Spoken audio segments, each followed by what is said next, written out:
कृष्णनाथ भगवान की, देवादिदेव वर्तमान शासनायक वर्तमान स्वामी की, आचार्य भगवंत कुंद कुंद स्वामी की, आचार्य भगवंत विराट सागर जी महाराज की, आचार्य गुरुवर 108 विभव सागर जी महाराज की, अहिंसामय विश्व धर्म की, द्वादशांग माँ जिनवाणी की,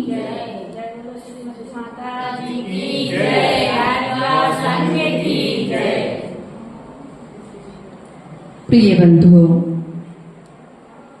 आचार्य भगवंत ने पूर्व की कारिका के माध्यम से हम सभी के लिए बतलाया था कि जो अहंकारित हो जाता है रिद्धि आदि को प्राप्त करके, पर वस्तुओं को प्राप्त करके जो अहंकार करता है वह व्यक्ति स्वयं अपनी पर्यायों को बिगाड़ता है, अपनी परिणति को बिगाड़ता है और दोनों के बिगड़ने पर यह व्यक्ति भाव भ्रमण करता रहता है। इसी बात को आगे बढ़ाते हुए आचार्य भगवंत आज कारिका नंबर 26 के माध्यम से हम सभी के लिए संबोधन प्रदान करते हुए क्या कहना चाहते हैं।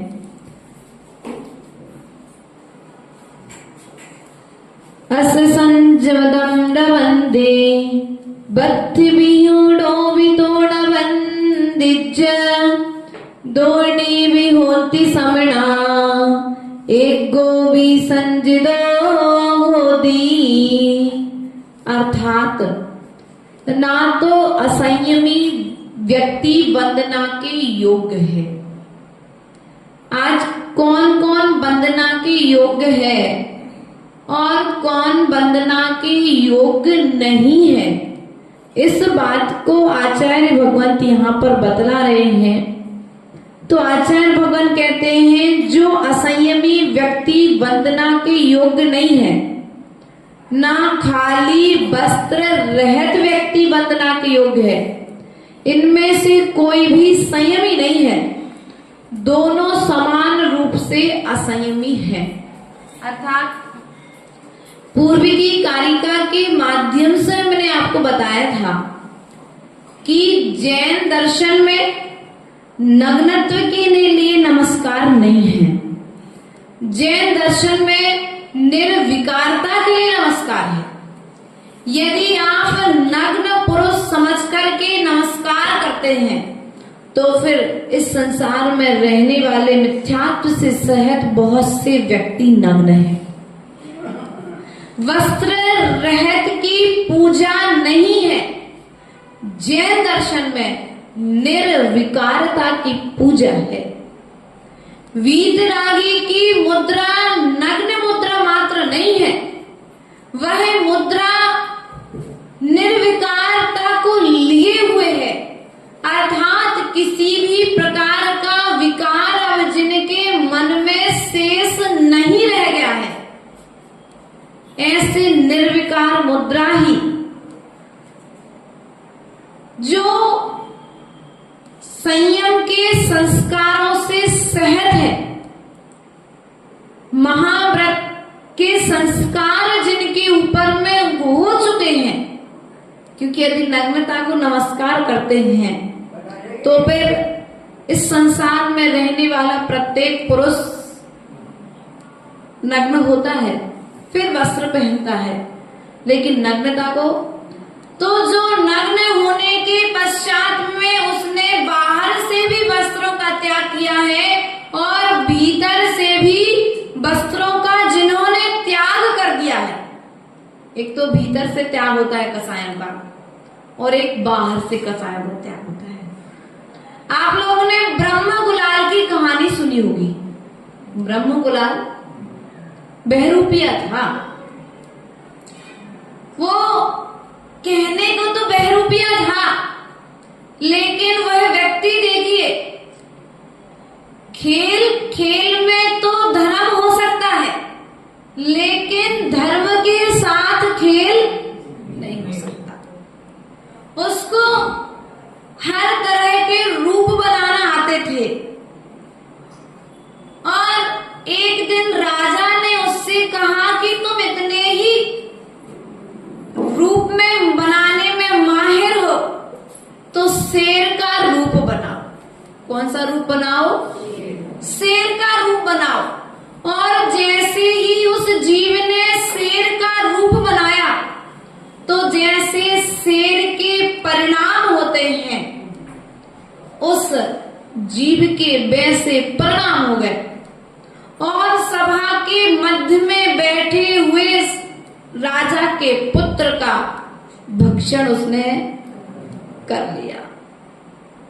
प्रिय बंधु, इस बात से राजा बहुत क्षुभित हुआ, दुख को प्राप्त हुआ। फिर उससे पुनः वह अपने जब भेष में आया तो उसके लिए मृत्यु दंड देने की घोषणा की गई। लेकिन उस ब्रह्म गुलाल ने कहा कि मैं यदि गलत हूं तो आप मुझे मृत्यु दंड प्रदान करें, लेकिन यदि मैं गलत नहीं हूं तो मुझे मृत्यु दंड प्रदान ना किया जाए। तो राजा ने कहा तुम अपने आप के लिए सही सिद्ध करके बताओ। बोले मैं रूप बनाता हूं, जैसा रूप चाहूं मैं वैसा रूप बनाता हूं, लेकिन आपने मुझे आज्ञा दी कि मैं शेर का रूप बनाऊं और मैंने राजा की आज्ञा का पालन किया। क्या किया? राजा की आज्ञा का पालन करके मैंने शेर का रूप बनाया।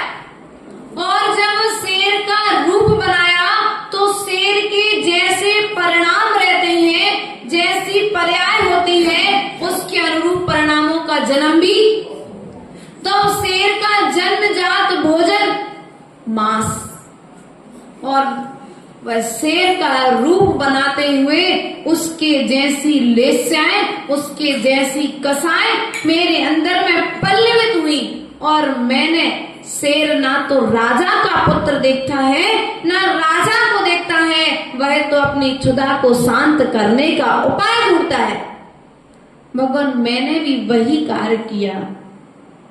अब यदि आप मुझे, अगर मैं राजा की आज्ञा का पालन नहीं करता तो आप मुझे मृत्यु दंड देते, और मैंने आपकी आज्ञा का पालन किया है, उसके बाद में भी यदि मुझे मृत्यु दंड मिल रहा है तो ठीक है, मुझे स्वीकार है। राजा ने और मंत्रियों ने विचार कहा, कह तो सत्य रहा है, भले ही बहरूपिया है, लेकिन राजा की आज्ञा का पालन करते हुए इस जीव ने राज्य की मर्यादा को स्थापित किया है। मुझे ऐसी आज्ञा नहीं देनी चाहिए थी। राजा पछताने लगता है। अब मृत्यु दंड देता हूं तो पूरी प्रजा के सामने में मैं गलत साबित हो जाऊंगा। क्या विचार करता है? मंत्री और राजा अंदर विचार कर रहे हैं कि यदि इसे मृत्यु दंड दिया जाता है तो प्रजा के सामने राजा गलत हो जाएगा, तो युक्ति निकाली जाए। इस ब्रह्म गुलाल के लिए एक ऐसा भेष बनाने के लिए कह दिया जाए कि इसके बाद पुनः ये कोई भेष बनाने की चेष्टा अर्थात इसे निर्लज्ज करने का उपाय ढूंढा जाए। मंत्रियों ने कहा कि इसके लिए एक नग्न पुरुष अर्थात दिगंबर साधु की मुद्रा बनाने का कहा जाए।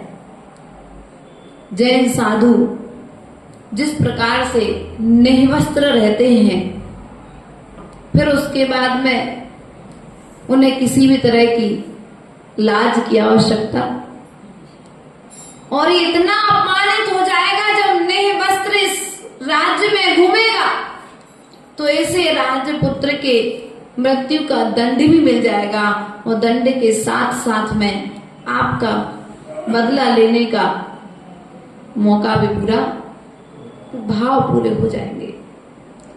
और जैसे ही राजा जब राज्यसभा में विराजमान होता है तो ब्रह्म गुलाल से कहता है कि एक काम करो, अब तुम्हें अभी मेरी आज्ञा से तुमने शेर का रूप बनाया था, इसलिए तुम्हारे शेर के जैसे परिणाम हो गए। अब तुम निर्ग्रंथ मुद्रा के धारी दिगंबर साधु का भेष बनाओ।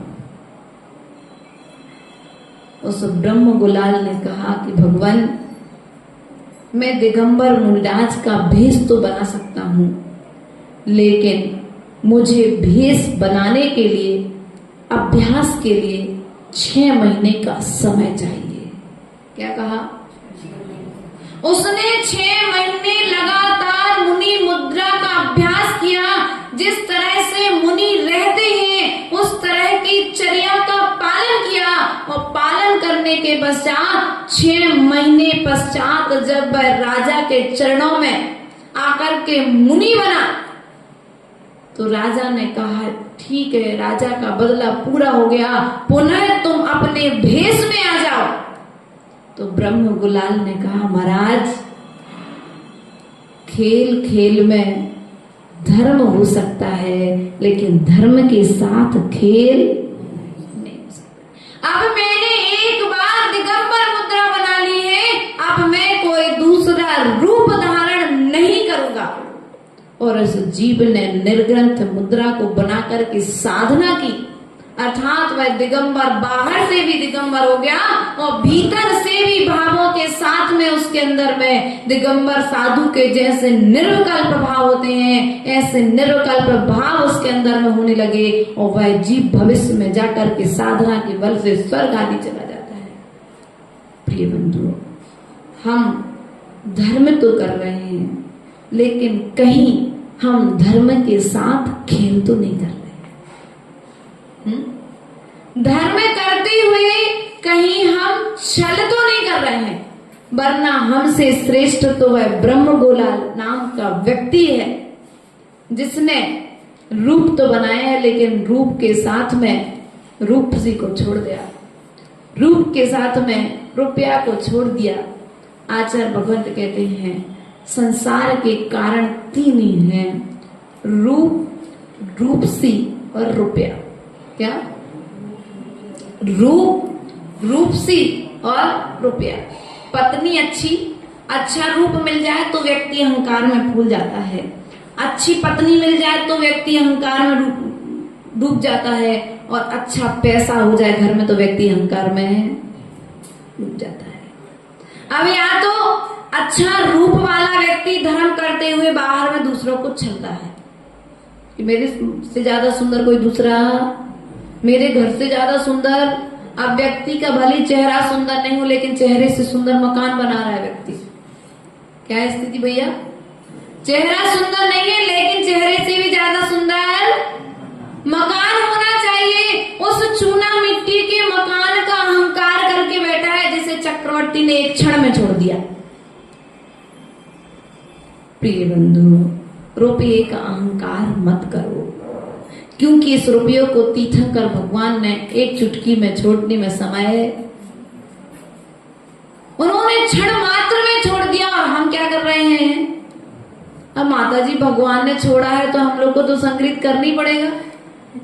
क्या सब लोग तो नहीं छोड़ सकते ना? नहीं, भगवान ने छोड़ा है। उन्हें भले ही वो राज्य में रहते थे, लेकिन राज्य में रहते हुए भी उन्होंने भीतर से छोड़ दिया था। तुम राज्य जैसा महल तीर्थंकर भगवान का था, 6 खंड का अधिपति था चक्रवर्ती। उस 6 खंड का अधिपति होते हुए भी वह उस महल में रहते हुए भी वह अपने अंदर में रहता था, और हम छोटे से मकान में रहते हैं और अपने भीतर के मकान में आ पाते क्या? अंदर की यात्रा प्रारंभ नहीं हो रही है, क्योंकि हम धर्म करते हुए आज बिजनेस करने लगे। कर रहे कि नहीं कर रहे भैया? माता जी आई, चातुर्मास होगा, कहीं पर भी आज व्यवस्था यही है। कितना खर्च आएगा? ये बताओ फायदा कितना होगा समाज को? क्या साधु के आने से इनकम कितनी होगी साधु को? पहले ये बताओ। एफडी नई बनेगी कि पुरानी खोल के चतुर्मास कराना पड़ेगा? यदि पुरानी खोल के चातुर्मास कराना तो मैं चातुर्मास साधु को वो साधु लेकर के आओ गांव में जिस साधु इनकम करा दे, पुरानी जो जगह पड़ी उस जगह को खरीदवा दे। तो क्या किया साधु को आज इनकम टैक्स अपन ने क्या किया, बैंक बैलेंस की तरह ब्याज वाला बना लिया कि थोड़ा सा लगा और ज्यादा। साधु कोई पैसा बनाने वाली मशीन है क्या? बोलो तो जो साधु साधना कर रहे हैं उनकी और हमारी दृष्टि नहीं है। आज इस पृथ्वी तल पर भैया ऐसे ऐसे साधु हैं जो 15-15 दिन में पानी पी रहे हैं। कितने दिन में?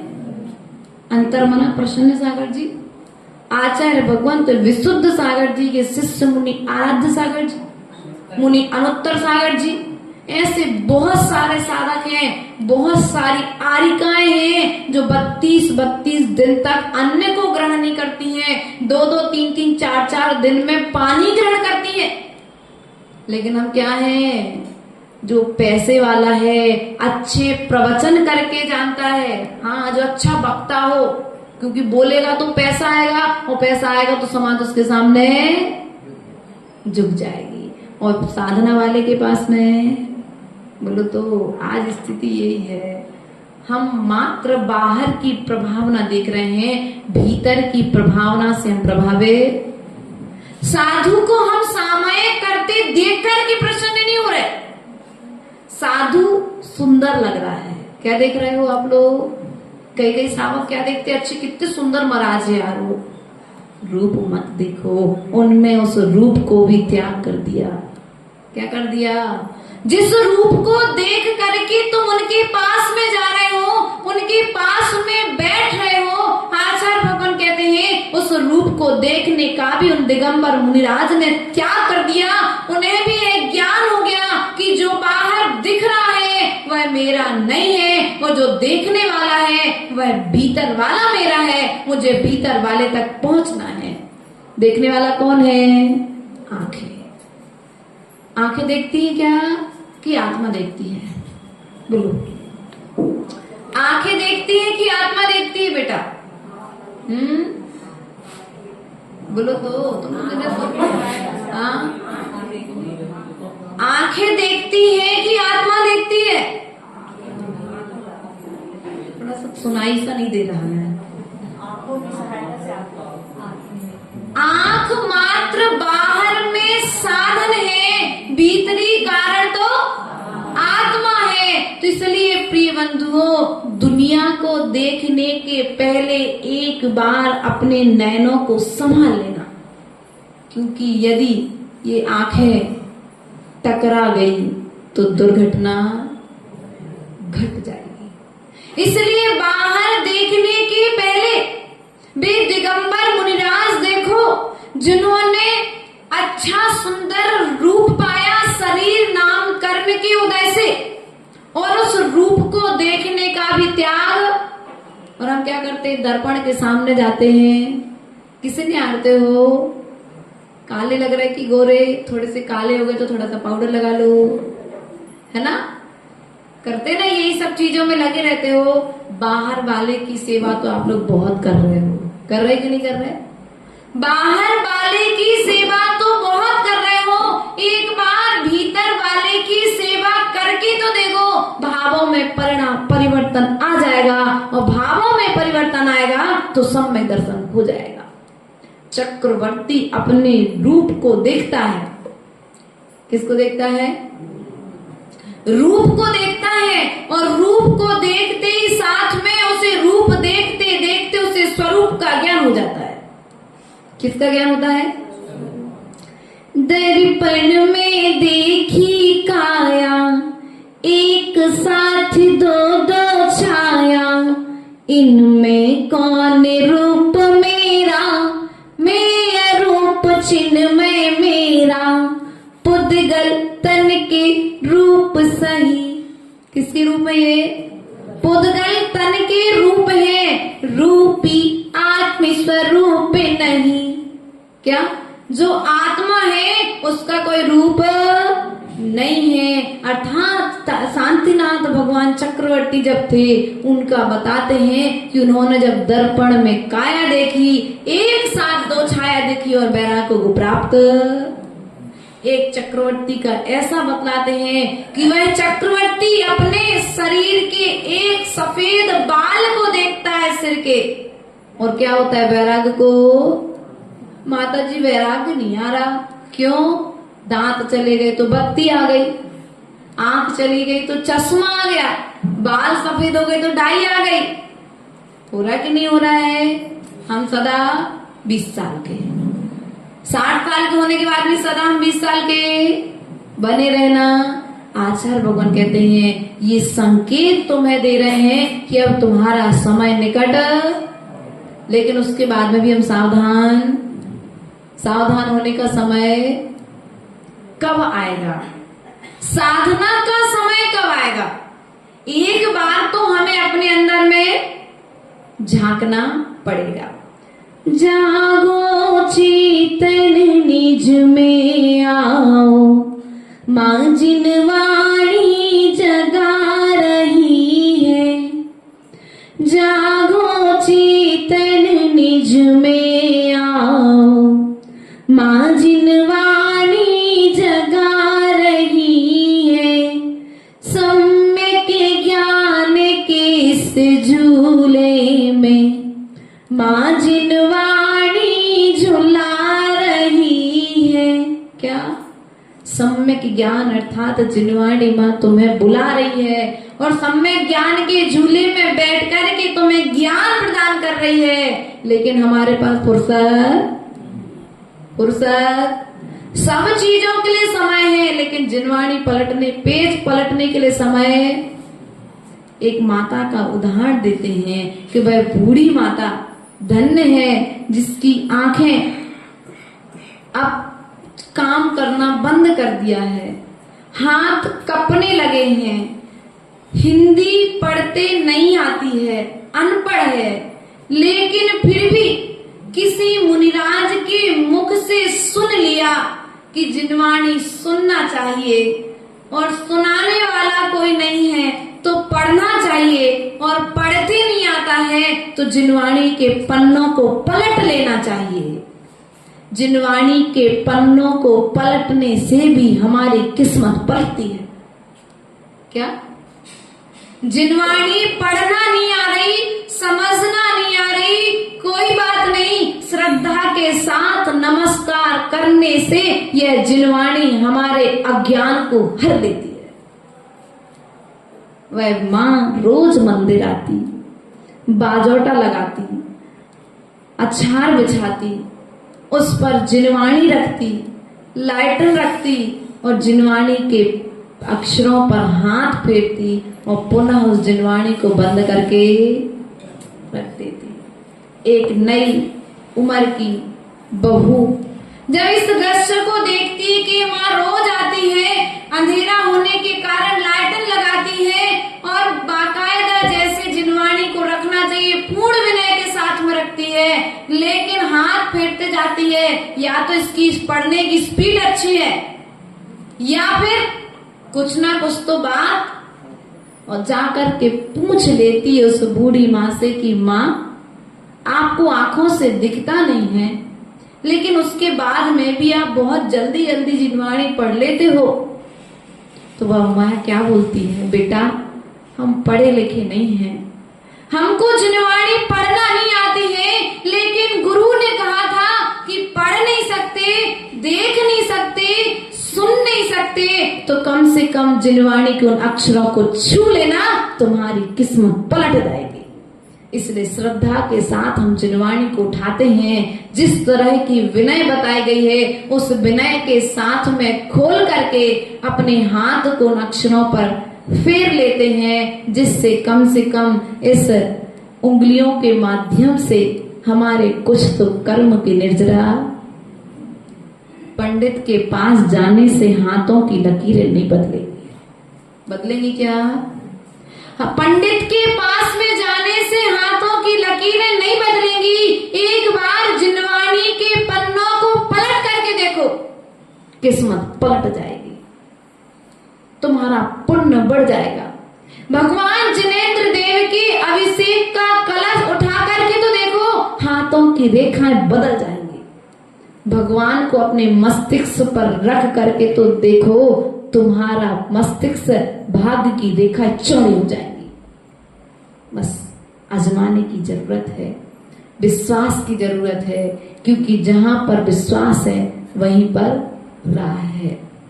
वरना कहते ना LIC जीवन बीमा निगम वाले क्या कहते हैं, जिंदगी के साथ भी और जिंदगी के बाद भी। और वो एक पाउडर वाला आता था, क्या कहते थे वो, पहले विश्वास, पहले इस्तेमाल करो फिर। लेकिन यहाँ पर ये वाली स्थिति, यहाँ तो जिंदगी के साथ में भी और जिंदगी के बाद में भी। यहाँ पे थोड़ा सा फिक्स डिपॉजिट करवा लो तो तुम्हारे कर्म की निर्जरा होना प्रारंभ हो जाएगी। इन्हीं भावनाओं के साथ में बोले परम पूज्य आचार्य गुरुवर विभव सागर जी महाराज की